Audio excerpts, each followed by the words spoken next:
ভয়ঙ্কর ভিডিও ভাইয়া, ভিডিওটা না দেখলে বুঝবেন না ভাইয়ারা কি রিস্ক নিয়ে যাচ্ছে মানুষ, দেখছেন? খুব রিস্ক প্রচুর নিয়ে যাচ্ছে, পার হওয়াও করছে। ভিডিওটা দেখেন, ভিডিওটা না দেখলে আপনারা বুঝবেন না কি ভয়ঙ্কর একটা ভিডিও দেখতেছেন। শেষ পর্যন্ত দেখেন ভিডিওটা কি ঘটে।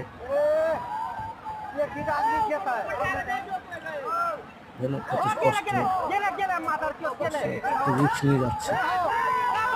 এই যে ভাঙ্গি পড়ে দেখছেন ভাই, কি অবস্থাটা হলো, কি অবস্থাটা হলো, অবস্থাটা দেখছেন ভাই।